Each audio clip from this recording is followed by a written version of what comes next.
we're upright, where's the attachment to the pelvic floor in the front compared to the sacral promontory? So the pelvic floor is higher in the back and low down in front. Now we have the mother, and let's bring her knees together a little bit. So now we have the mother standing, right? So you can go down farther, and you can stand. See, there we go. There's our pelvic floor. And when we come into the pelvis, the diameter is side to side in the gynecoid pelvis. So we're wider. But look at, on the pelvic floor, it's front to back. So it's like a key in unlocking the door. You have to turn. Baby turns. Most babies turn, right? Because the pelvic floor is longer front to back. And the pelvic floor is higher in the back and lower in the front. So we need flexion for the baby to come down. If the baby is flexed, now this parietal bone is going to come into the pelvic floor first. That's why flexion and baby coming from the left is good. And so life's a beach, huh? And we have the parietal bone. Can you find your parietal bone? So the baby who's got a parietal bone, parietal eminence, some babies are pretty round. Some babies are very square here. Right? So we want that baby flexed so that parietal eminence goes through first. See the little star shape on there? That's coming into the pelvic floor.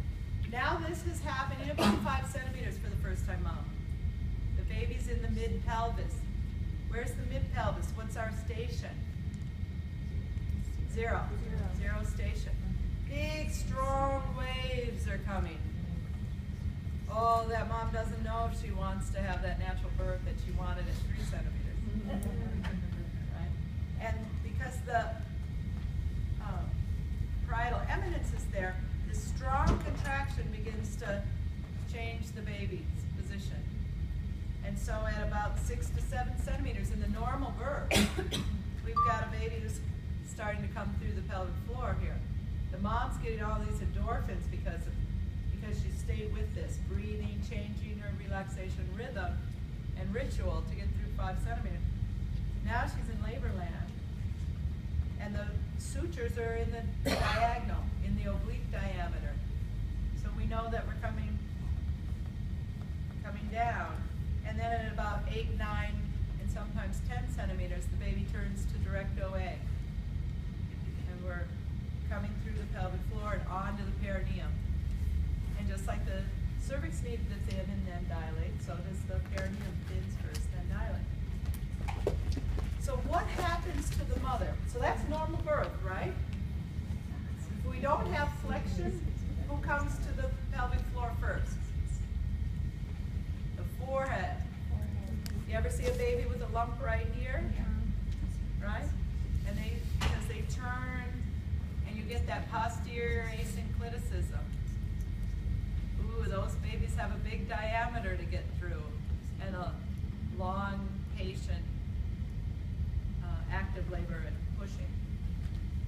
What happens, how does that happen? Let's say this right side of the pelvic floor, could be the left side, but let's say this right side gets tight, tight, tight.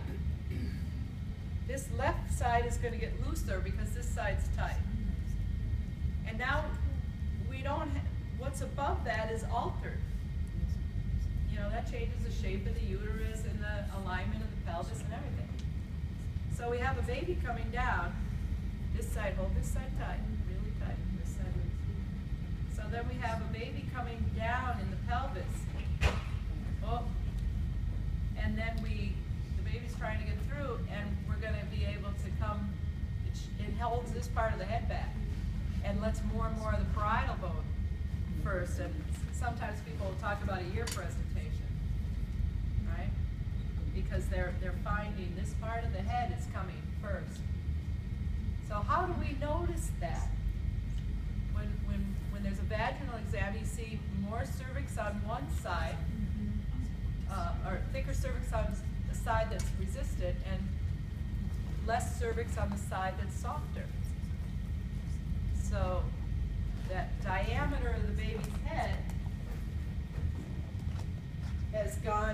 instead of being the little cone, is now coming out this way. And so you have a big diameter of the head coming through the pelvis.